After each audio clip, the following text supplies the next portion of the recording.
The latest season of DuckTales threw us an insane Easter egg in the episode Double O Duck, the inclusion of the Rescue Rangers. And it's not just an inclusion, it's a brand new origin story.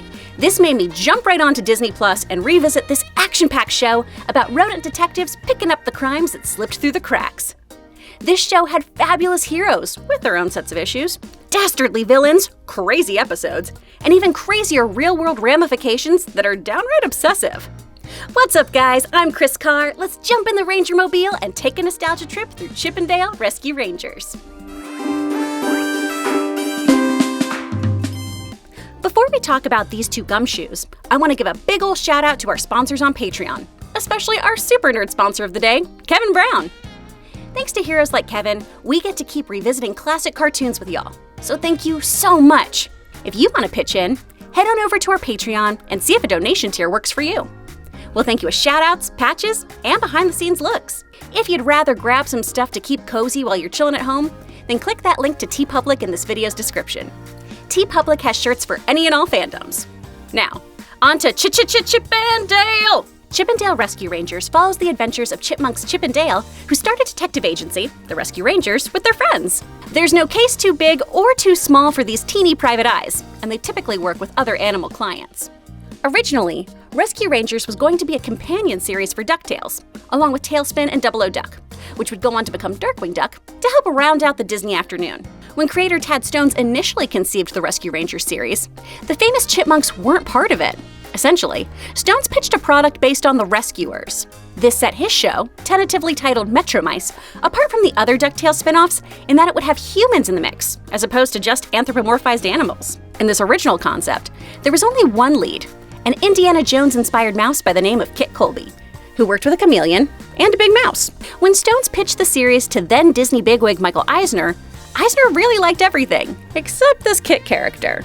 And he went on to suggest that Stones swap him out for the established Disney characters Chip and Dale. Unlike the Disney shorts for which the chipmunks were known for, this version gave us a vocal duo instead of simply high-pitched chittering guys. And yes, the vocal performances of the actors voicing these dudes is sped up to give them a higher pitch. In addition to being given actual dialogue, the monks were no longer naked. Kit's Indiana Jones look was passed on to Chip, who rocked a bomber jacket and fedora, and Dale, the bigger goof of the two, took on a more Magnum PI look with his Hawaiian shirt. Side quest, I always assumed these two were brothers, but the series says they're just buddies. Oh, my whole life is a lie. The two had their personalities developed further as well. Chip is the more mature of the two, and acts as the de facto leader of the Rescue Rangers. His high standards often lead his teammates, more often than not Dale, to accuse him of being too uptight. Dale, on the other hand, is much more free-spirited and fun, but lacks discipline. He'll bring home stray animals, and sometimes he'd rather just play video games or read comics than take on a case. That being said, he's a creative problem solver, and does like the work the Rangers do. Both fellas have a crush on the female member of the team, Gadget. That chameleon character I mentioned from the original pitch was changed to a female mouse named Gadget Hackwrench. We learn in the 5-part TV movie that was intended to be the show's pilot, but instead aired in season 2, that Monterey Jack was a good friend of Gadget's father, a hotshot pilot named Gigaw Hackwrench. Unfortunately, Gigaw had passed away, leaving Gadget to live alone in his hangar, making inventions. Gadget is fairly socially awkward and unaware of how beautiful she is. This inventive genius was inspired by the character Jordan from the 1985 movie Real Genius, played by Michelle Mayring. While Chip and Dale vie for Gadget's attention, she rarely seems to notice. She's too busy making vehicles and tools with discarded junk. We'll cover a lot more on Gadget in this video. Then there's Monterey Jack, who I just mentioned, or Monty to his friends. This Aussie mouse had traveled the world prior to meeting the boys when they happened to be working their very first case, and ended up tagging along with them. Monty possesses incredible strength for a mouse, and can have quite a big temper to match. Monty also has a crippling addiction to cheese. The mere smell of some Munster will make him go bananas, abandon a mission, and his friends, just to get a taste. Monty, for the most part though, is a fun-loving dude, and he loves adventure. He loves kicking it with his pal Zipper. Ah, Zipper. Is he Monty's sidekick? His life coach? His sponsor? Who's to say? Zipper is a tiny little fly who takes on the little jobs and high-flying antics that the other rescuers can't. Don't be fooled by his size, though. He's been known to be pretty dang strong for a fly, is super loyal, and always ready to call the gang out on their BS and little angry buzzes. Each episode, save that 5-part late-airing pilot, is self-contained, so we don't have through lines in Rescue Rangers. This leads the show to having a lot of random guest stars in the form of clients and villains they face. That being said, there are two major antagonists that our heroes face frequently. The first, and most frequently seen, is Fat Cat, a tubby tabby who controls over the seedy underworld of animal crime. Fat Cat dresses like your typical fat mobster and is usually accompanied by his goons who do his dirty work. Also, obviously Fat Cat is another way to say bigwig. Well done, Disney. The other noteworthy opponent the Rangers face is Professor Norton Nimnall, a mad scientist who, while incredibly creative and intelligent, has an issue with streamlining his ideas and working logically. Unlike many humans, Nimnall acknowledges the Rangers' interferences, only adding to other humans perceiving him as a complete lunatic. When it comes to notable episodes, you may assume that I think you should watch that 5-part origin story I keep referencing. Sure, it's nice to see how the gang got together and how things got started, but let me share an infuriating detail with you. The characters who inspired Chip and Dale to become detectives, Detective Don Drake and his faithful dog Plato, clearly name plays on the 1940s chipmunks' most common adversaries Donald and Pluto, are in all 5 of those episodes. The whole point of that arc is that the fellas want to help exonerate Drake for a crime that Fat Cat and his owner framed him for. And you know what happens after the rescue rangers save the day? We never see these characters ever again! To be fair, you're told the entire time that they're retiring, but come on! The boys never seek advice from Plato again? From Plato? What a waste. So sure, watch it if you want to see how everyone meets and comes together as a team.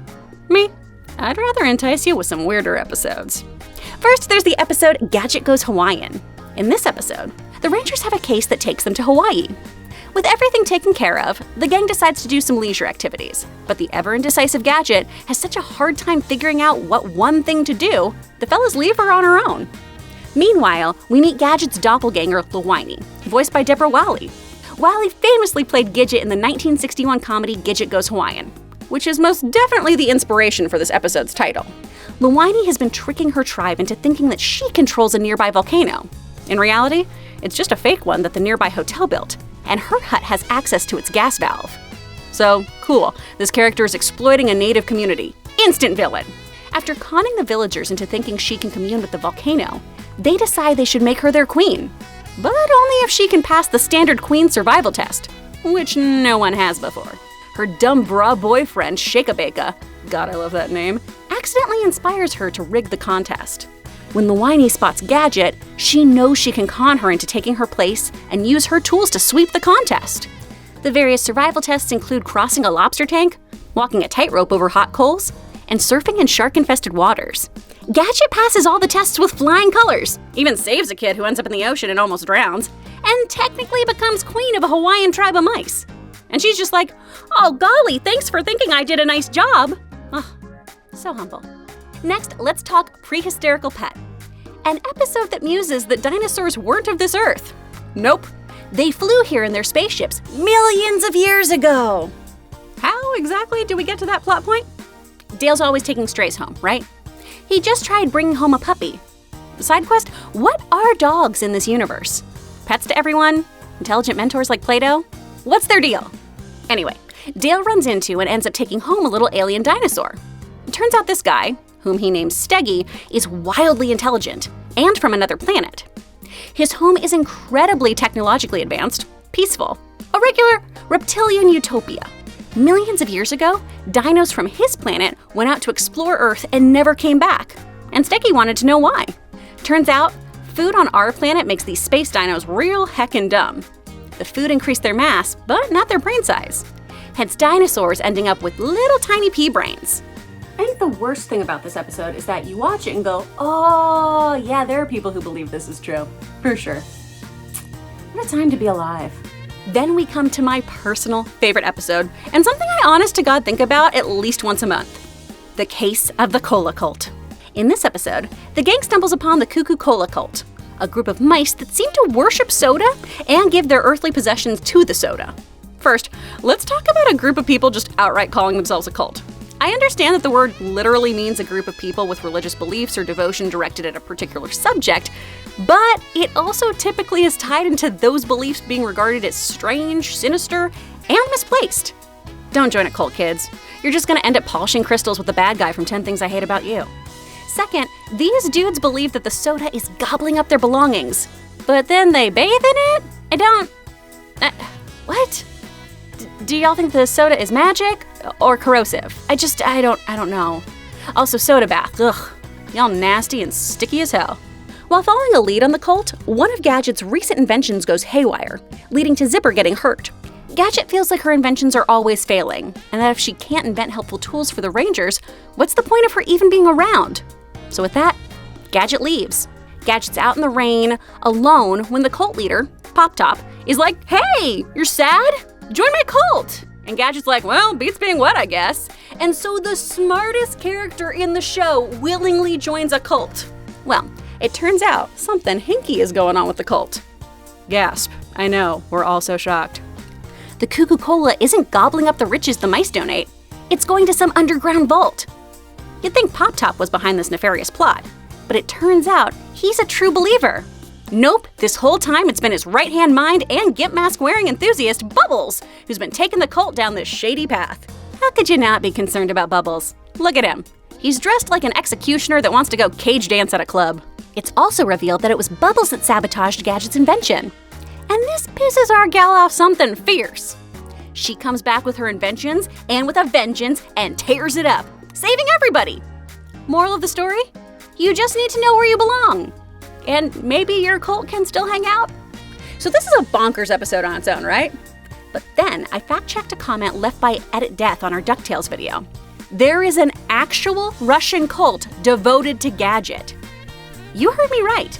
There is a real-life group of people who worship an animated mouse. Is this weirder than worshiping the flying spaghetti monster?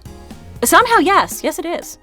Gadgetology says that Gadget, aka the Lightbringer, is the embodiment of all virtues on Earth. Gadgetology is divided into 3 main currents. Traditional, which consists of prayers and righteous deeds for the good of the goddess. Progressive, which is aimed at moral growth, as well as the perfection of deeds and thoughts. This branch utilizes the principles Gadget embodied in the series. Help others, stand up to evil, grow. And apocalyptic. That's the one where the Lightbringer shall bring salvation and the end of the world. Good folks will go to Gadget Ice, while sinners will go to Fat Cat Hell, which just sounds like a webcomic. Baby, what are you doing? I'm researching Russian cults based on the Rescue Rangers. Okay, that's good. That's enough of that. What? Yeah, I'm just gonna. Oh, all right, I got it. you take. There you go. You're done with this. I'm gonna throw this in the garbage now. Oh. I think I'd be in the apocalyptic group. You'd be in the apocalyptic group for sure. I will say, these folks did predict the second coming of the Rescue Rangers, so hats off, y'all. I mean, a broken clock is right twice a day. Gadget was given a brand spanking new origin story in the DuckTales episode Double O Duck. In this episode, we saw a mouse be given super intelligence, leading to a normal little mouse evolving into the plucky gal mechanic we all know and love. And some worship, I guess. We then see Gadget team up with the Rescue Rangers and fly off. What does this mean for the Rescue Rangers? DuckTales promised at Comic-Con in 2019 that tons of 90s Disney characters would be featured in the 3rd season. But are these merely cameos and Easter eggs? Or can we expect a reboot of Chip 'n Dale Rescue Rangers as well? One in which the gang doesn't interact with humans, but lives within the DuckTales universe? Only time will tell. But man, I would love a reboot. And I have a feeling there's a group of Russians on board. Of course, these are just my takeaways on Chip 'n Dale Rescue Rangers. What I want to know is what you guys think of this show. Did you watch it? Are you hopeful there'll be a reboot of this classic Disney IP? Are you gonna join a Russian cult now? Hit me with your hot takes in the comments below and let me know what pit stops you want to make on these nostalgia trips. Thanks again to all of our donors on Patreon, to TeePublic, and all of you amazing Disney fans. If you like what you heard, hit that subscribe button and bell so we can keep the conversation going. For more videos, just click to the left. Thanks for taking this trip with me. I can't wait for our next detour. See ya, Space Cowboy.